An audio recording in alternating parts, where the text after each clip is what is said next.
আমরা সকলেই অবগত শঙ্করাচার্যের কথা বা শঙ্করাচার্যের নাম। এই আচার্য শঙ্কর,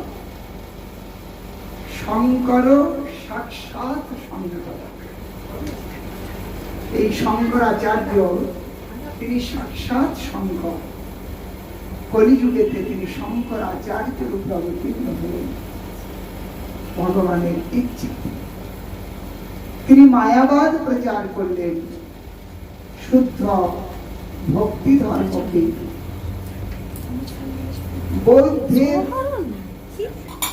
কবল থেকে নিস্তার করলেন। বৌদ্ধিস্ট তারা শূন্যবাদ প্রচার করছিল। শুদ্ধ সনাতন ধর্মের শ্রীবিগ্রহ ভাগবত ধর্ম সেটি লুপ্ত প্রায়। সেই সময় ভগবত ইচ্ছায় সাক্ষাৎ বৈষ্ণবগ্রগণ্য ভগবান শিব তিনি আচার্য শঙ্করকে এই জগতে প্রকটিত হলেন।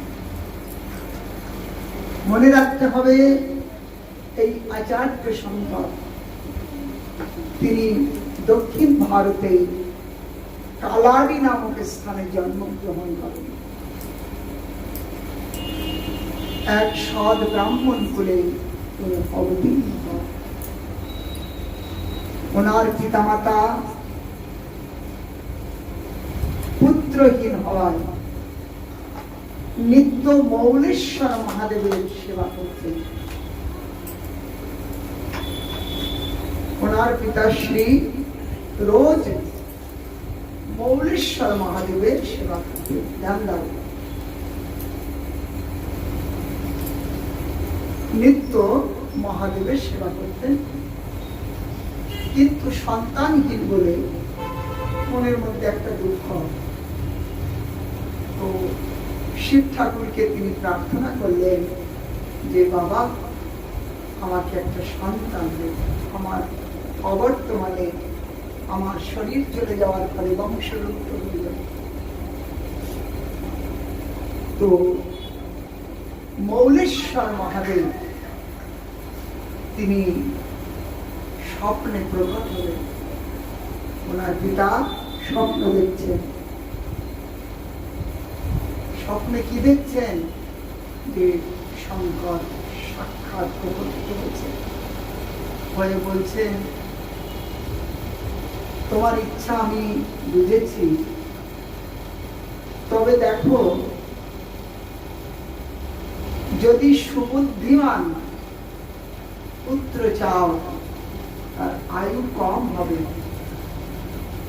আর যদি দীর্ঘ আয়ু সম্পন্ন হও তাহলে বুদ্ধিহীন হবে। বুদ্ধিহীন আয়ু লম্বা হবে, কিন্তু বুদ্ধিমান আয়ু কম হবে। স্বপ্নেতে এই কথা হচ্ছে। তখন ওনার পিতা বললেন যে প্রভু, বুদ্ধিহীন হয়ে যদি বছরের পর বছর বেঁচে থাকে তো কি লাভ হবে? বুদ্ধিমান হয়ে যদি কম সময়ে বাঁচে, জগতের কল্যাণ। হ্যাঁ,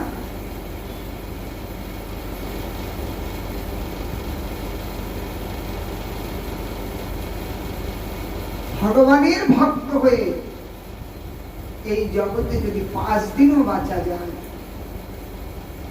তাহলে নিজের এবং জগতের কল্যাণ। জীবিতম বিষ্ণু ভক্তস্য, জীবিতম বিষ্ণু ভক্তস্য পরম পঞ্চদিনানি চ নতু সহস্র কল্পানি ভক্তিহীনস্য কেশব। 5 দিন এই জগতে যদি কেহ বিষ্ণু ভক্তি আচরণ করে বেঁচে থাকেন, তবুও জগতের আর নিজের কল্যাণ হয়। আর হরিভক্তি বিহীন হয়ে এই জগতে বেঁচে থাকা কেবলমাত্র এই জগতের ভার স্বরূপ। তাই পিতাশ্রী মহাদেবকে স্বপ্নেতেই বললেন কি প্রভু, দীর্ঘ আয়ু নেই, দীর্ঘ বুদ্ধি, মেধা সম্পন্ন, উত্তম মেধা সম্পন্ন পুত্র প্রদান। যথা সময়ে শঙ্করাচার্যের জন্ম হল। মৌলেশ্বর বাবার কৃপাতে সেই ছোট্ট শিশু দিনে দিনে শশীকলার মধ্যে বৃদ্ধি পেতে লাগে। তার অপূর্ব স্বভাব, অপূর্ব প্রভাব, অপূর্ব মেধা।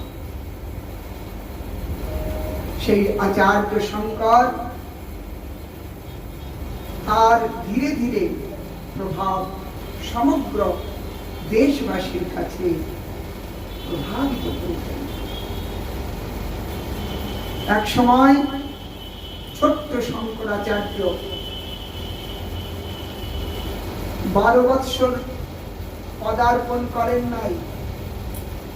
একদিন পিতামাতাকে বললেন, কি দেখো, তোমরা সেই পেরু নদী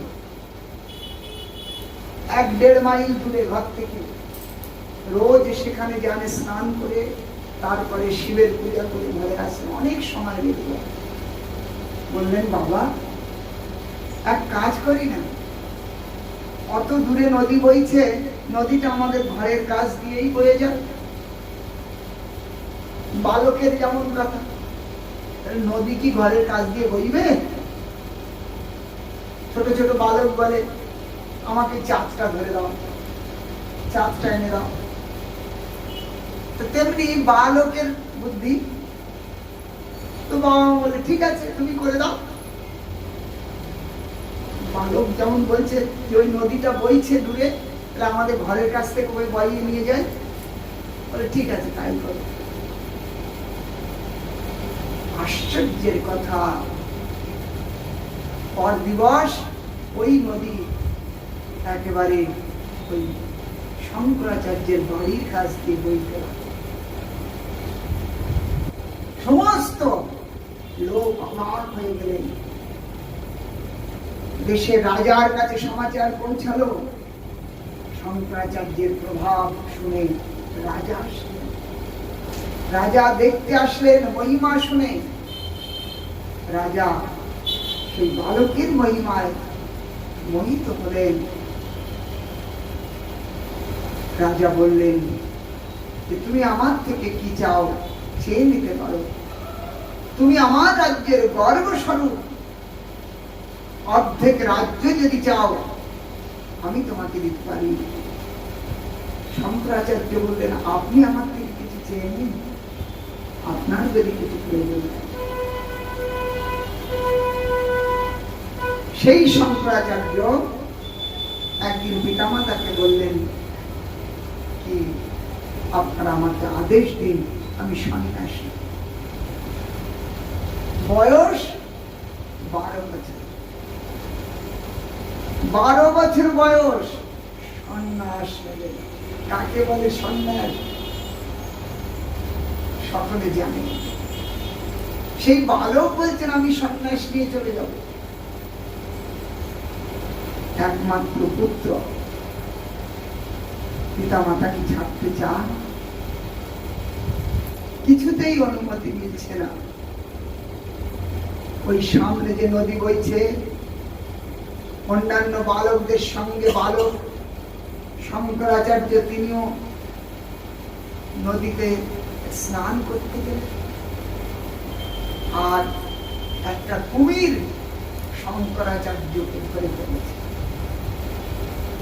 অন্যান্য বালক তো সব উঠে চলে এসছে ভয়ে।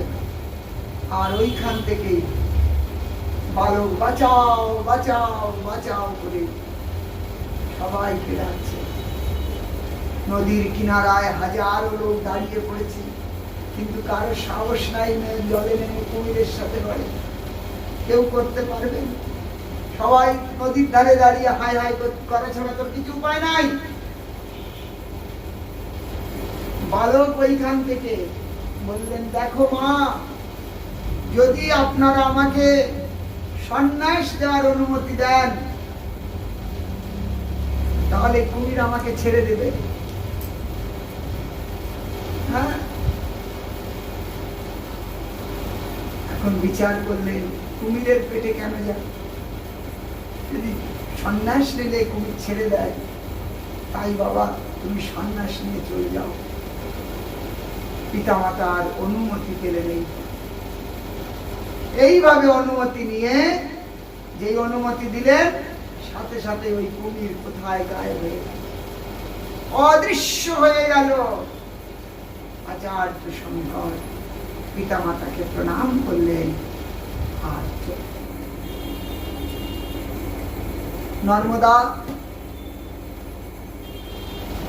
নর্মদাতে যেখানে ওঙ্কারেশ্বর মহাদেব আছে, ওইখানে উনি পৌঁছান।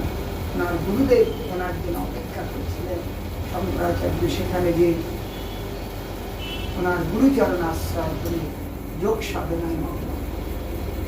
সেই শঙ্করাচার্য 32 বৎসর এই পৃথিবীতে ছিলেন, মাত্র 32 বৎসর। আর সেই 32 বৎসরে সনাতন ধর্মের ভিত্তি স্থাপন করলেন। 4 মঠ স্থাপন করলেন, দক্ষিণ, পূর্ব, পশ্চিম, উত্তরে। 4 দিশা 4টি মঠ। জগন্নাথ পুরীতে যাবেন, সেখানে শঙ্করাচার্যের মঠ দেখতে পাবেন। বদ্রীনাথ উত্তরে, সেখানে শঙ্করাচার্যের মঠ। দ্বারকানাথে শঙ্করাচার্যের মঠ, এবং রামেশ্বরমে সেখানে 4 মঠ স্থাপন করলেন, 4 শিষ্য স্থাপন করলেন। এই শঙ্করাচার্য তিনি যখন বদ্রীনাথে গেছেন, সেখানে বদ্রীনাথের যে বিগ্রহ, সেই বিগ্রহ বুদ্ধ অনুযায়ীগণ তারা করেছিলেন। ওই বুদ্ধের মূর্তি স্থাপন করলেন শঙ্করাচার্যের। বদ্রীনাথকে ওখানে নারদ কুণ্ড আছে, সেই নারদ কুণ্ডে ফেলে দিলেন, আর বুদ্ধের মূর্তি সেইখানে বসিয়ে।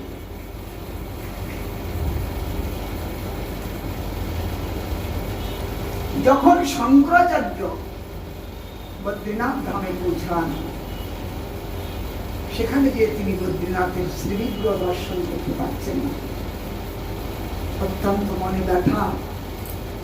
তখন ভগবান বদ্রীনাথ স্বপ্নাদিষ্ট হলেন যে আমি এই কুণ্ডে পড়ে আছি, তুমি আমাকে এখান থেকে উত্তরণ করো। শঙ্করাচার্য শিষ্যগণের সাথে সেই কুণ্ডের থেকে ভগবান বদ্রীনাথের বিগ্রহ উত্তোলন করলেন, আর এই বুদ্ধ মূর্তিকে বিসর্জন দিয়ে পুনরায় বদ্রীনাথে ভগবান বদ্রী বিশাল স্থাপনা করে সেখানে নিত্য সেবা পূজার ব্যবস্থা করলেন শঙ্কর। সেই শঙ্করাচার্য এক সময় তার প্রভাব যখন সমগ্র বিশ্বে এত প্রভাবিত হলো, মন্ডন মিশ্র একজন পণ্ডিত ব্যক্তি, তিনি শঙ্করাচার্যের সঙ্গে শাস্ত্র যুদ্ধে উপনীত হলেন। শঙ্করাচার্যের মহিমা যখন বাড়ছে, তখন উনিও গেলেন যে আমি আপনার সাথে শাস্ত্র তর্ক করব। আচার্য শঙ্কর সম্মতি দিলেন, এবং সেই শাস্ত্র তর্কে তিনি পরাস্ত হলেন। মন্ডন মিশ্র পরাস্ত হলেন। মন্ডন মিশ্র পরাস্ত হতে ওনার যে ধর্মপত্নী ছিলেন, উভয় ভারতী, তিনিও পাণ্ডিত্যে পরিপূর্ণ। তিনি যে শঙ্করাচার্যের সাথে কটাক্ষ করতে লাগলেন এবং বললেন যে আপনি আমার কে যতক্ষণ পর্যন্ত আমার প্রশ্নের উত্তর না দেবেন, ততক্ষণ পর্যন্ত আপনি পূর্ণ বিজয়ী হবেন না। আমার পতিদেবকে আপনি পরাস্ত করেছেন, কিন্তু আমি অর্ধাঙ্গিনী। আমার প্রশ্নের উত্তর আপনাকে দিতে হবে। আমাকে পরাস্ত করলে তাহলে আপনি পরিপূর্ণ বিজয়ী মানা। তো তিনি রতি শাস্ত্রের উপরে প্রশ্ন করেছিলেন শঙ্করাচার্য। শঙ্করাচার্য উত্তর দিতে 6 মাস সময় চেয়েছিলেন, যে আমাকে 6 মাস সময় দিতে হবে। সেই সময় কি করলেন? শিষ্যদের ডাকলেন। শিষ্যদের ডেকে তিনি বললেন যে দেখো, আমি এই দেহ ছেড়ে যাচ্ছি, তোমরা আমার এই দেহকে সুরক্ষিত রাখবে।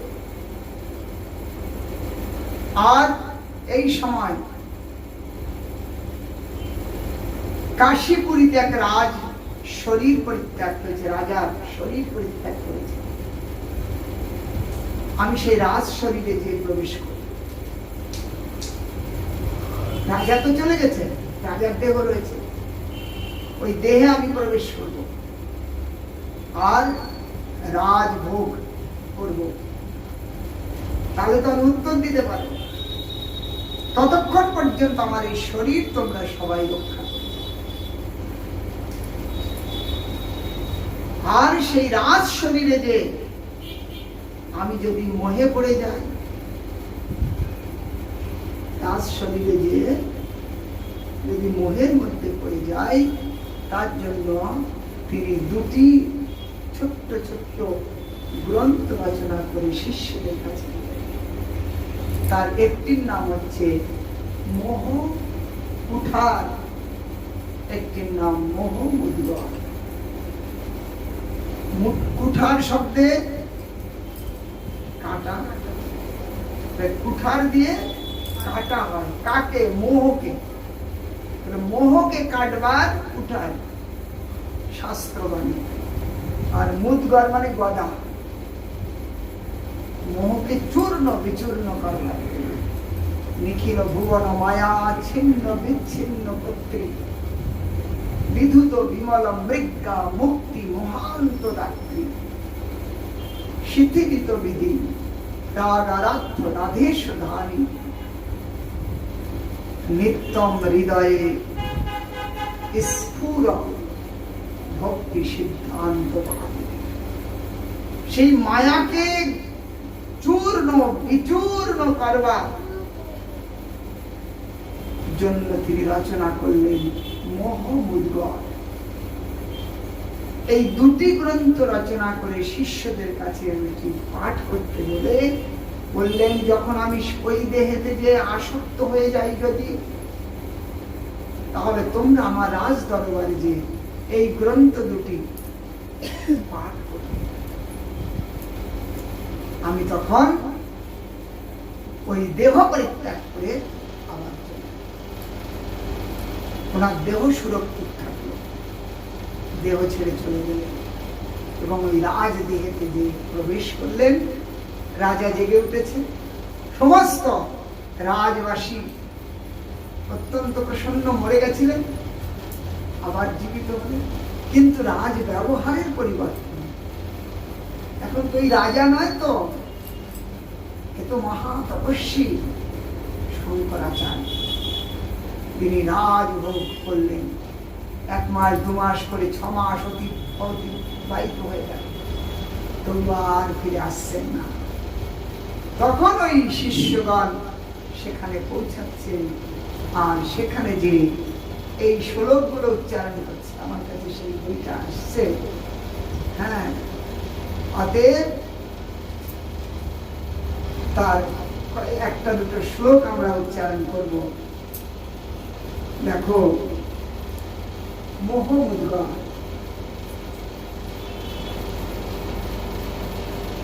সেখানে যে অর্থ ভোগ করছে, রাজভোগ, অর্থম অনর্থম, অর্থম অনর্থম ভাবহ নিত্যম নাস্তি ততঃ সুখ লেশ সত্যম পুত্রাদপি ধনভাজম ভীতি সর্বত্রৈষা পতিতায়ে। অর্থকে অনর্থ ভাব সতত, সুখ লেশ নাহি তাই।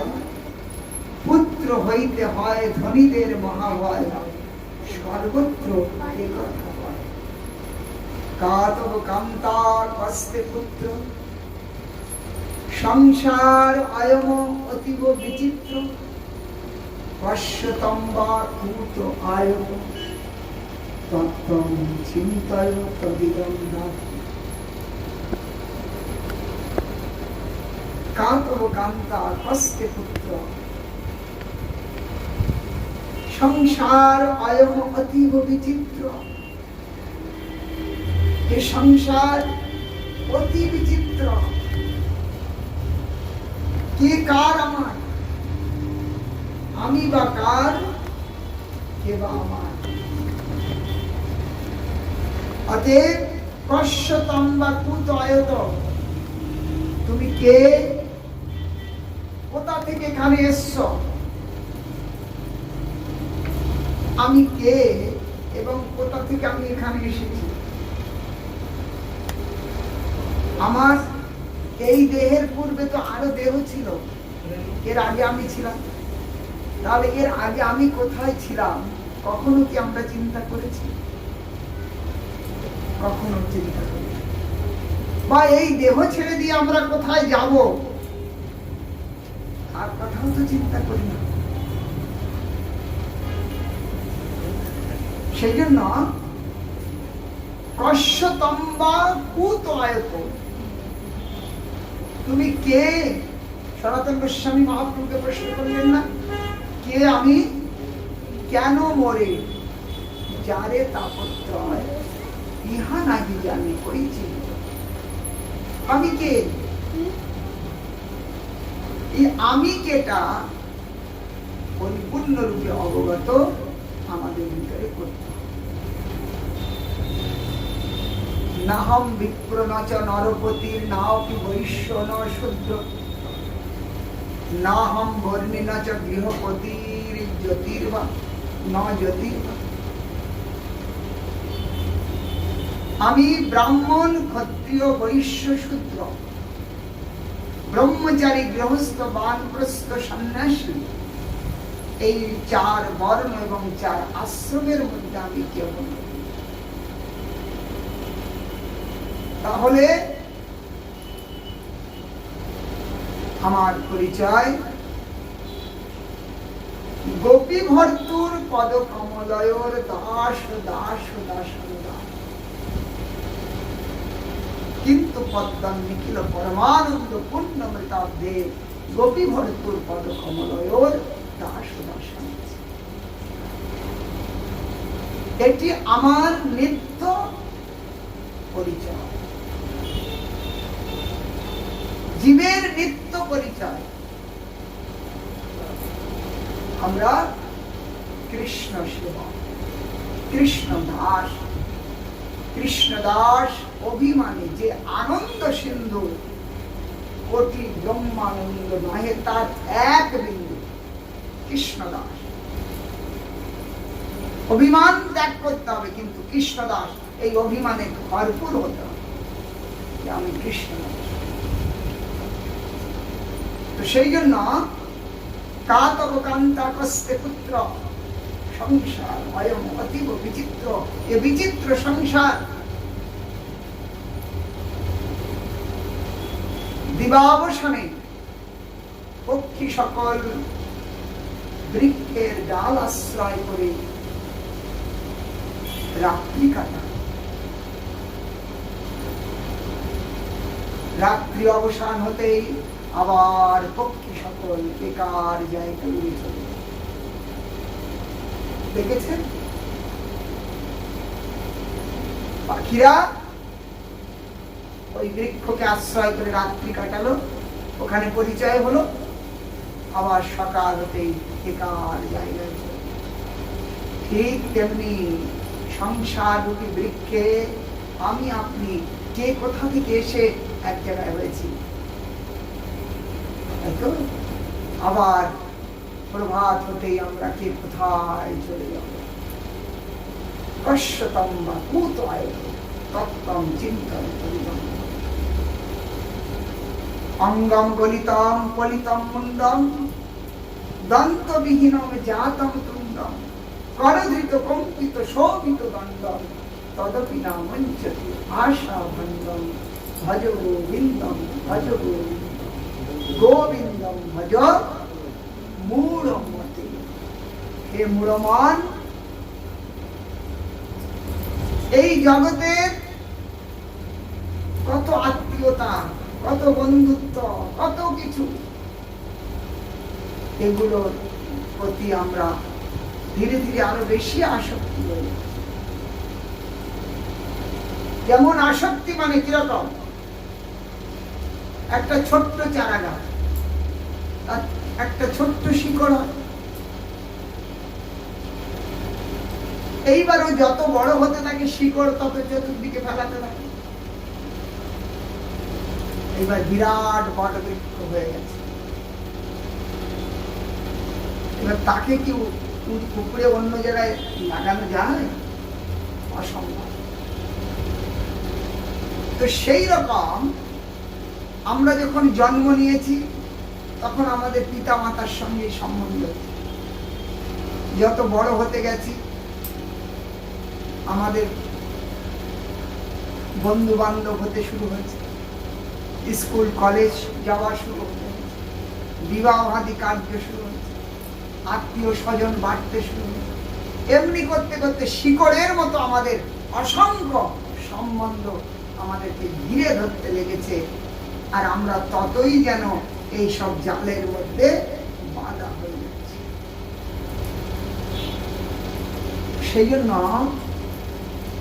শঙ্কর যে ওখানে বাধা পড়ে গেছে, বললেন মানুষের আশা এত প্রবল, অঙ্গম গলিতম, বৃদ্ধ অবস্থায় এসে গেছে, চামড়া ঝুলে পড়েছে, ভালো করে চোখে দেখতে পাচ্ছে না, কানে শুনতে পাচ্ছে না, কোমর ঝুঁকিয়ে চলছে, তদবিনা মুঞ্চতি আশা ভাণ্ডম, কিন্তু মনের মধ্যে প্রবল আশা আছে এখনো পর্যন্ত।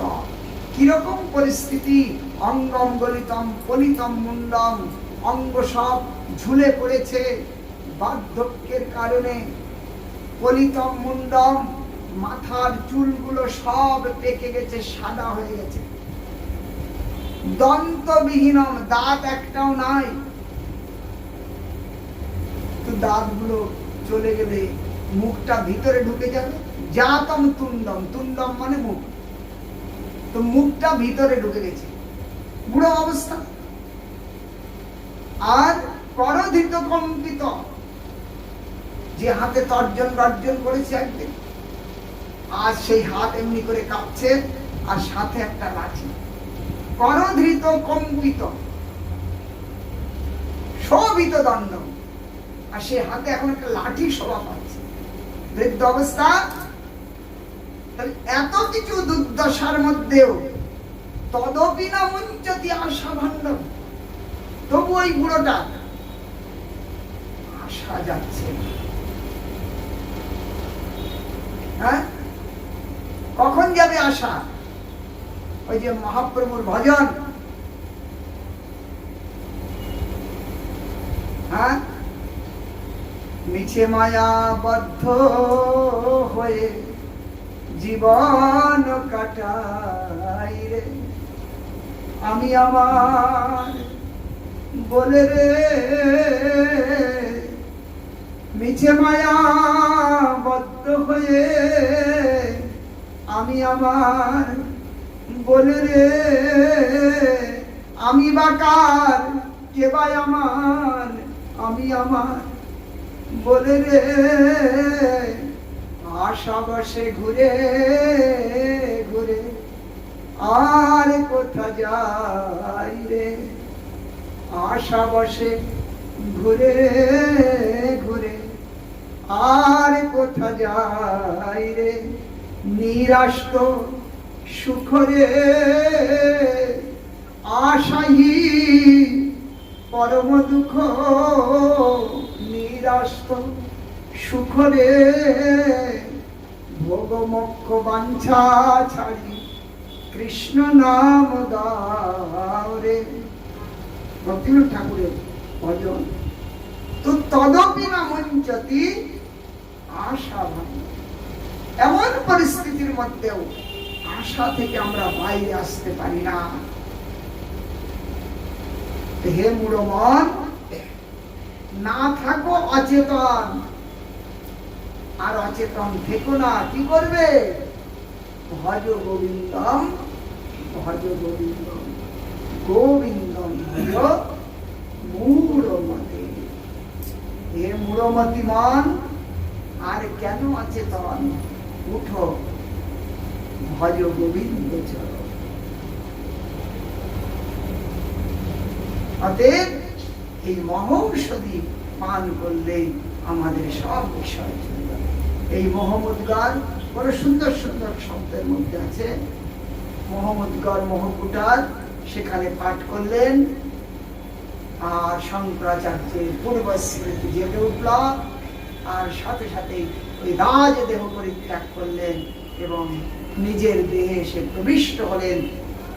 জেগে উঠলেন তিনি, আর ওই উভয় ভারতী তার তর্কেতে তাকে পরাস্ত করলেন এবং তিনি বিশ্ব বিজয়ী হলেন, সেই শঙ্করাচার্য। অতএব সেই শঙ্করাচার্য তিনি সাক্ষাৎ শঙ্কর, তিনি বৈষ্ণব অগ্রগণ্য। ওনার গঙ্গা স্তোত্রম বড় সুন্দর, গঙ্গায় স্তোত্রম করেছিলেন। সেই গঙ্গা মাকে প্রণাম করি, তার চরণে প্রণাম করি, তিনি আমাদেরকে কৃষ্ণ ভক্তি প্রদান করুন। সেই আচার্য শঙ্করের পাদ পদ্মে ভক্ত বৈষ্ণব চরণে প্রণাম জানিয়ে আমরা এইখানে বিশ্রাম দিই।